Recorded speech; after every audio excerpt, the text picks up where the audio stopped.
All right, so now we can begin 3.3. I decided to skip 3.2 because I really wanted to be live and in person in doing 3.2.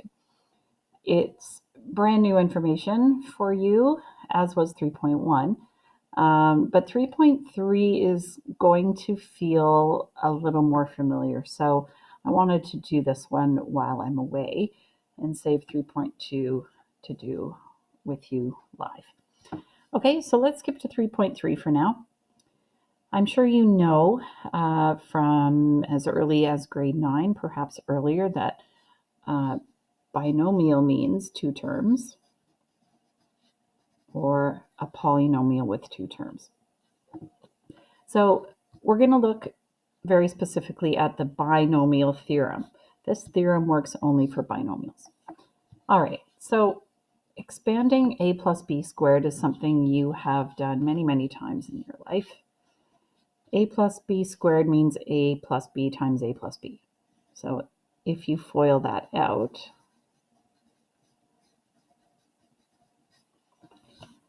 a squared plus 2ab plus b squared.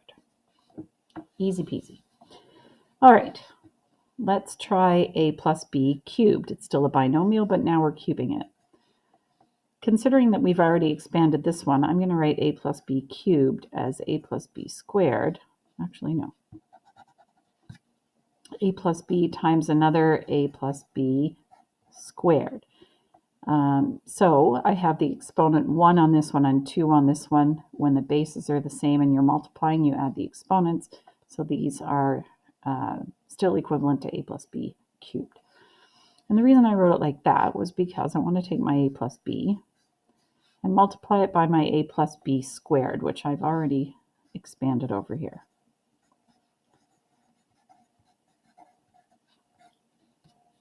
So this really doesn't fall into the FOIL pattern because there's too many terms. However, the process is the same. I need to multiply the a through all the terms. And when I'm done that, I'm going to multiply the b through all the terms, which is what FOILing does. Okay, a times a squared is a cubed. A times the second term is 2a squared b. And a times the last term is ab squared. Now I'm multiplying the b through the trinomial, which would give me a squared b plus 2ab squared plus b cubed. Okay, looks like I have some like terms here and here. So my final answer is going to be a cubed plus 2a squared. Oops, I have another one, 3. 3a squared b. Then my squigglies are 3ab squared. And then this last guy has no friends, b cubed. All right, that looks good. And we'll bump it up to one more binomial. Now we're multiplying a plus b times itself 4 times. And I think probably the quickest way to do that would be to take a plus b squared times itself, which would give us a plus b to the 4th. How about that? And since we already expanded a plus b squared up here, then I can rewrite each of those square binomials as these trinomials.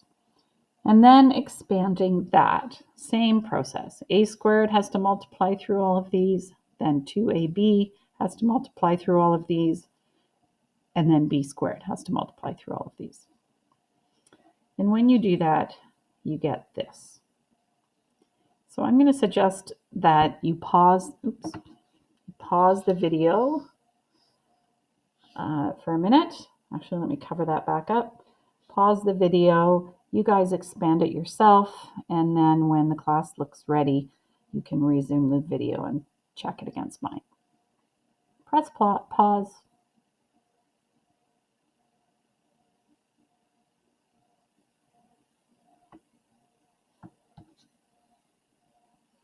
Okay, so here we are. Hopefully you've got the same expansion that I have. And when you collected like terms, you should end up with a to the fourth plus 4a cubed b plus 6a squared b squared plus 4ab cubed plus b to the fourth. Okay, that's enough. We could do this forever, but it'll just get longer and longer.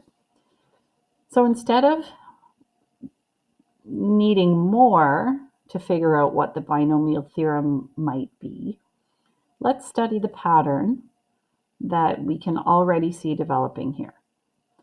So what I'm going to point out to you to help you see the pattern, first off, is the coefficients.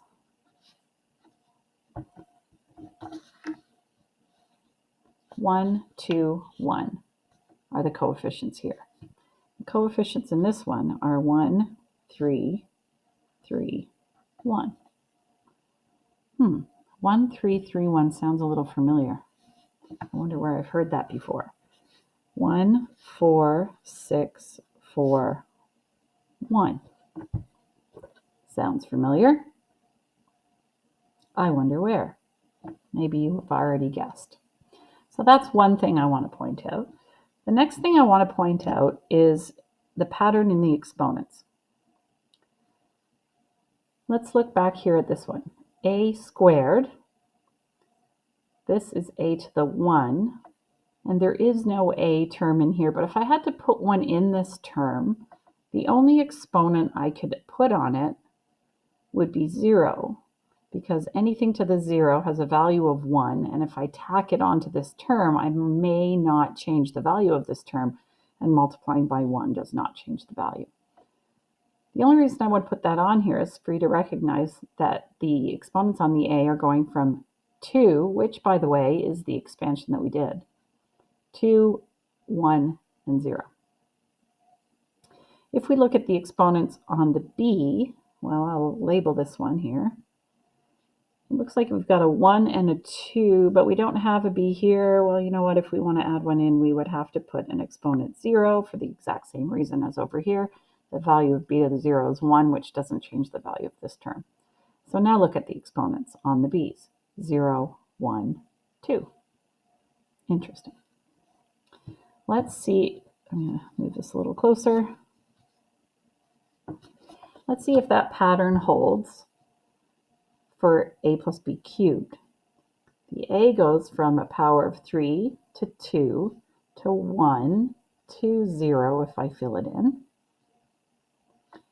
And the powers of b go from 0 to 1 to 2 to 3. Interesting. Is that going to happen here as well? We're expanding a plus b to the power of 4, and the a descends from 4 to 3 to 2 to 1 to 0 if we were so inclined. And the b ascends from b to the 0 to b to the 1, b to the 2, b to the 3, b to the 4. So there you have your patterns. Is there a pattern that we can use to simplify each expression? Indeed there is. So we noticed 3 things. We noticed the coefficients. Did you notice that the coefficients for the expansion were the terms of Pascal's triangle for the row indicated by the exponent? For instance, 1, 2, 1. That is row 2 of Pascal's triangle. Row 2 of Pascal's triangle is 1, 2, 1. So let's write that down. Coefficients are the terms, let's write for a plus b to the n. Coefficients are the terms of row n of Pascal's triangle.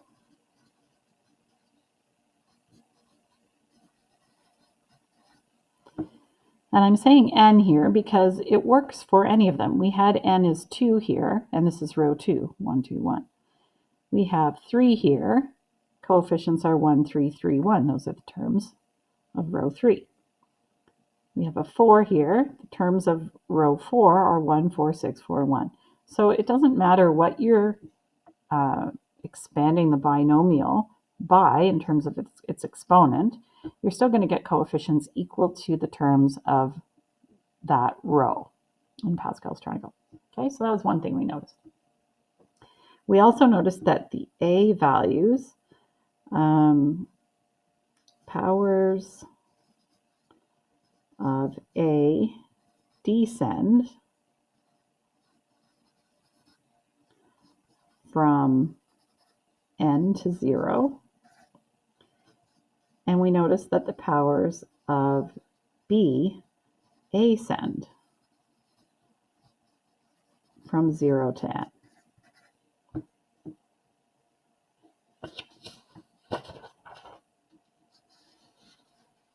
Okay, and down below here, I just reminded you of the entries for row 0 to 4. So you can see there are coefficients for row 4 in our expansion of A plus B to the 4.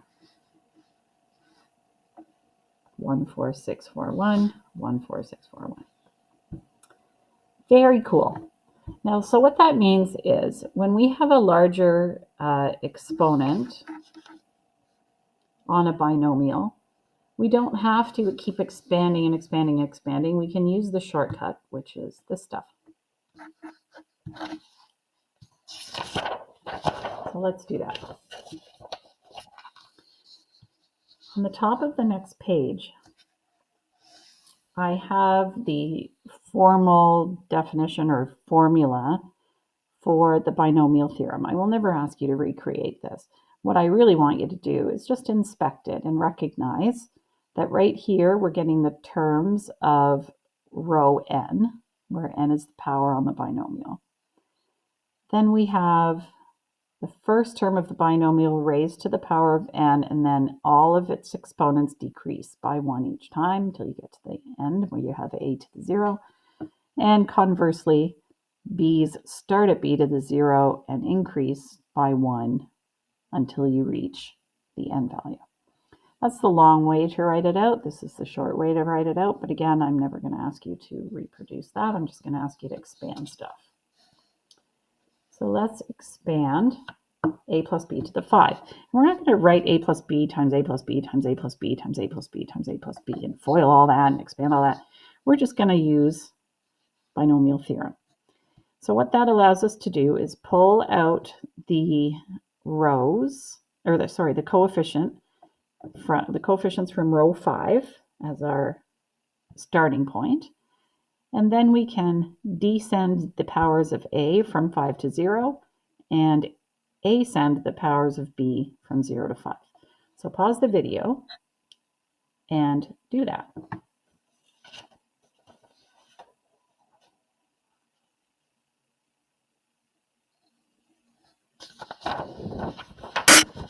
Okay, so Pascal's triangle, row 5, is, if we fill it in ourselves here, 1, 5, 10, 10, 5, 1.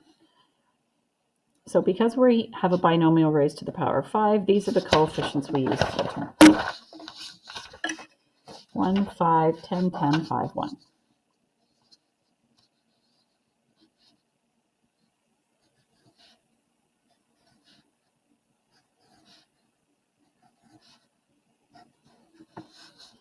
You'll notice there's always one more coefficient than whatever n is. We have 6 terms, 6 coefficients here. Okay, then I recommend that you write your A, B, A, B, A, B, A, B, A, B, and A, B. There's a plus here, as there is in the formula, all pluses. So we'll do that. Then I'll start with 5 as my exponent on my A and descend 4, 3, 2, 1, 0.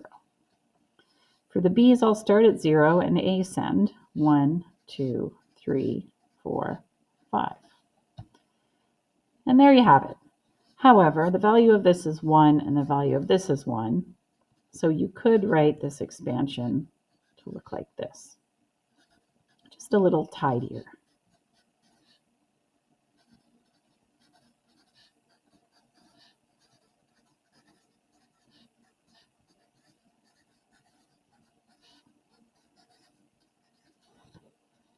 And there you go.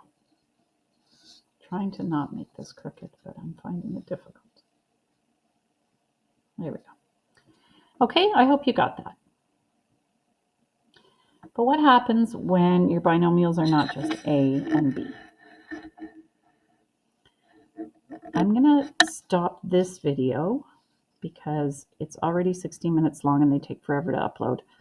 So I'm going to stop this and then I will make a shorter video to show you the solutions for these two. So give them a try on your own and then check your answers with my next video.